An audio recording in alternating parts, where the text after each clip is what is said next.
Hot off the heels from possibly one of the most unforgettable installments to come from a live-action Star Wars series to date, there were two burning questions in the back of everyone's minds after Episode 5. And that was, can Filoni beat what he just offered, and will we finally see Thrawn and Ezra? Well, I can confidently tell you he achieved one of these, and what a spectacle it was to finally have the revered Grand Admiral actualized in live action for the world to see, and that will no doubt tear him apart in the coming weeks for how greatly unsettling he looks, and for the lack of presence that Ezra has here as well, but neither of them distracted me quite as much as the second act to this episode. So in terms of could they follow the near perfection of last week, for me, quite simply, no. This one just didn't land in the same way as I hoped, and that may be on me, as you could absolutely say that a huge part of that stems from the lack of wondrous nostalgia, member berries, and rich subtextual storytelling from Anakin and Ahsoka. But that doesn't mean that this installment doesn't deliver a cathartic payoff for long-time Rebels and Legends fans in some incredible exchanges and heartwarming moments that by the closing credits beg the question of what now. This week decides to give Ahsoka the week off after a brief chinwag between herself and Huang where she confesses a fear over Sabine so easily joining the enemy to find Ezra, concerned that she will side with what she wants rather than what's best, never truly considering the threat that lies within this, to which Huang says to reject the fear and focus. Careful, Anakin.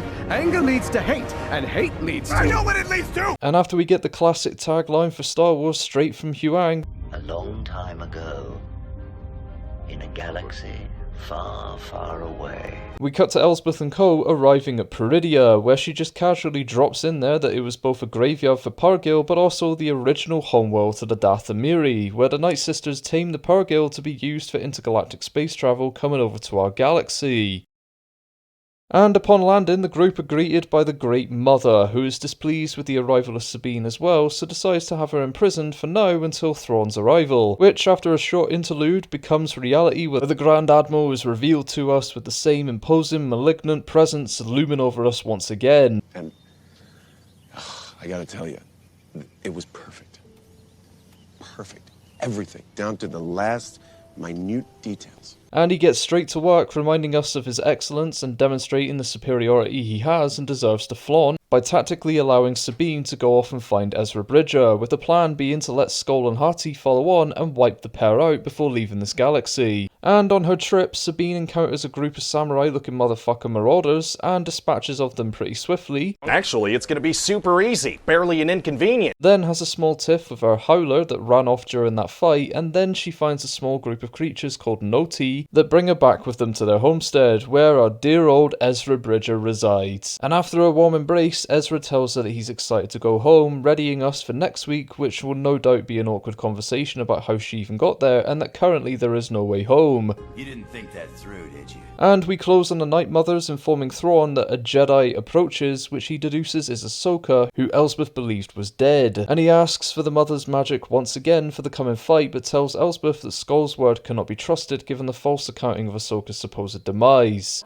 Lies. Oh, lies! Well, many of us can shut the fuck up now with the whole where is Thrawn and Ezra shit, because finally our boys are back with both looking significantly more worn and aged up than we might have expected. But I am ecstatic to see these two on our screens once again, especially having waited 5 years since the Rebels finale for an answer to what became of them. This is a joyous time for any long-time Rebels fans to indulge in, and I'll get to them, but firstly I just want to gloss over the other little nuggets of gold that were dropped on us throughout this episode. Starting with possibly the biggest behind Thrawn and Ezra's returns, and that being the Night Sisters are not of our galaxy, but are in fact settlers or migrants that travelled over in an effort to spread their reach, no doubt, but unbelievably became a huge pocket of involvement throughout the Clone Wars and Rebels, exploring the mysticism behind this universe of storytelling from a darker place that encapsulated many fans, and the group have provided much entertainment in recent years without really any further information on them besides what we see. But that streak has now been broken, with the bombshell that they have existed for far longer than most in the universe ever have, and that they weren't even from where we thought. This was a surprising revelation and one that you could absolutely say is tacked on, but I'd like to appreciate this level of thinking added to the sisters for just a second, as it expands not just our awareness of another galaxy and that travel between them is even possible, but provides deeper context to their lineage and the powers that they possess, as well as the existence of other galactic inhabitants already around, and ones that can harness control over such creatures as the Pargil and can travel distances without struggle gives us a further insight into the history of the Dathomiri, and explains that what we've witnessed in both the Clone Wars and Rebels to date is only a fraction of their potential, and there is clearly more that is waiting to be unveiled from the mind of Filoni. As for Peridia itself, I enjoyed seeing the visual parallels with it compared to Cetos and Arcana, where both those worlds were decrepit, crumbled and tarnished, displaying history through its age, whereas Peridia was more managed, composed and almost restored in some areas, where you can tell it's been in active use and that the Great Mothers never left, despite the appearance of Peridia being a living graveyard, an element of which was some fantastic detailing to see that ring around the planet was comprised of almost completely Purrgil bodies, and what I think might have been scraps from the Chimera when the Purrgil brought Ezra and Thrawn there years before. Though given how unsettling this planet appears to be, I have to wonder why the Purrgil migrate from here to there specifically. Moving on though, the brewing curiosity surrounding Baylan is reaching the point of frustrating now for me, as I simply want to know what is actually going on with him.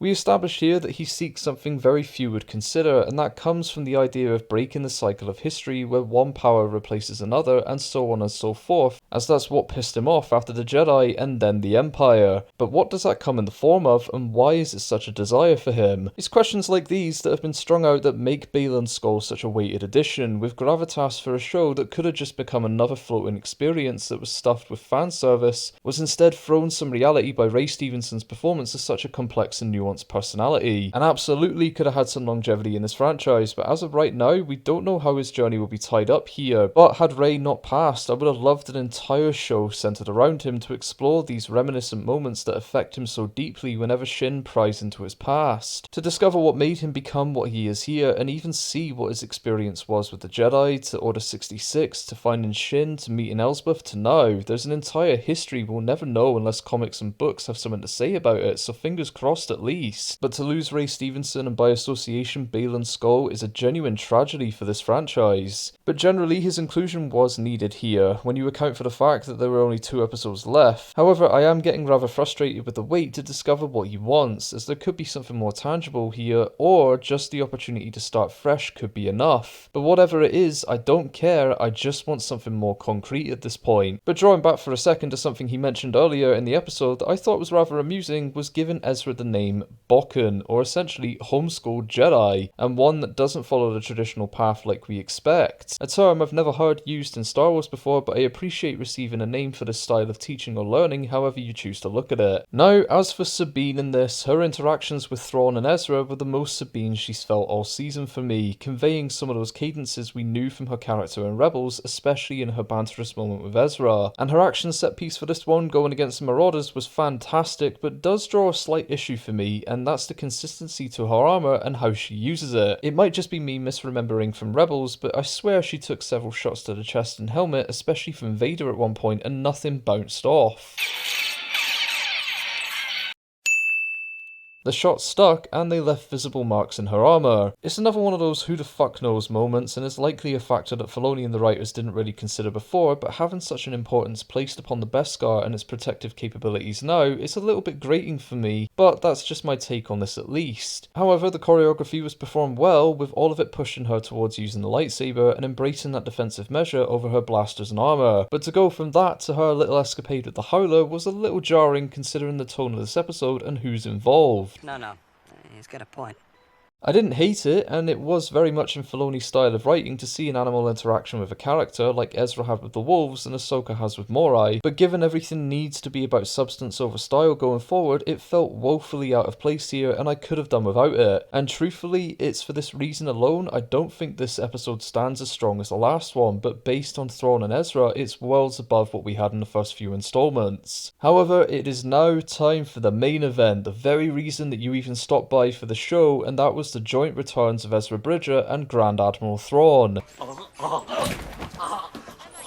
my god, even his shadow! Look at his shadow!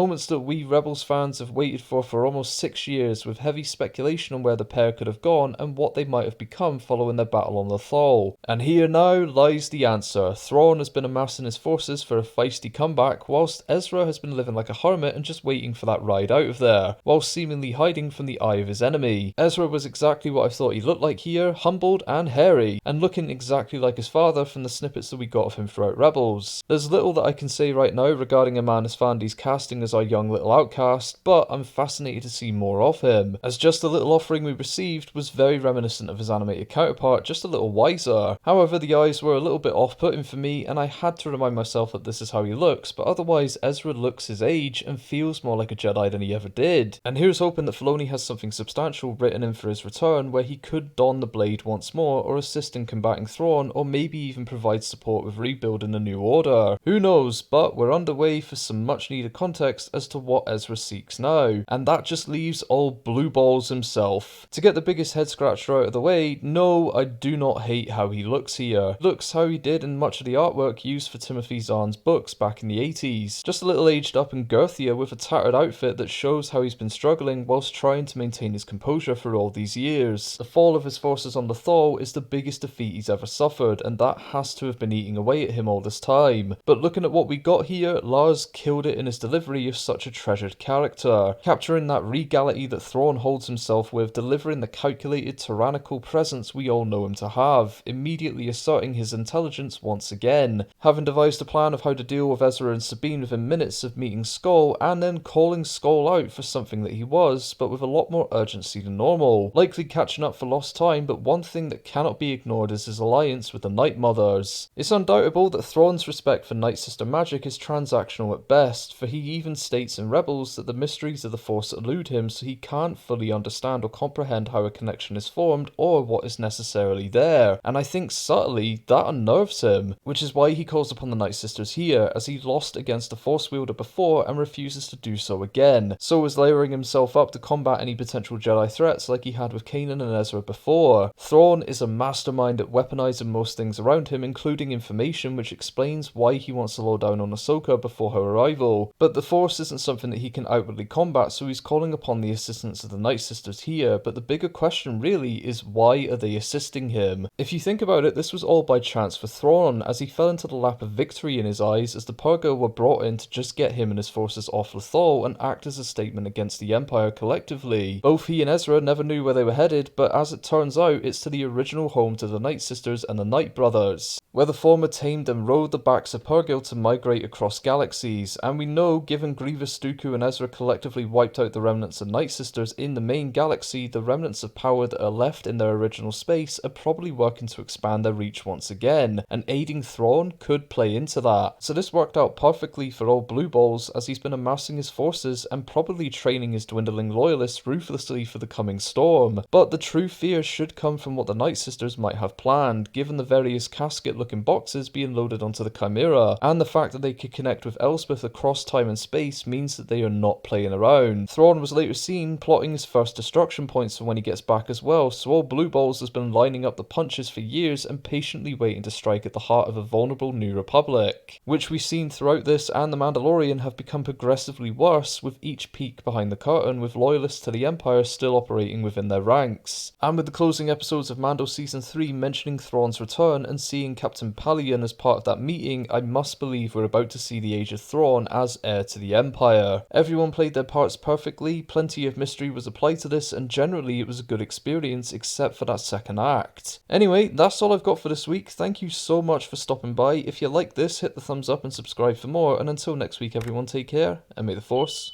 be with you.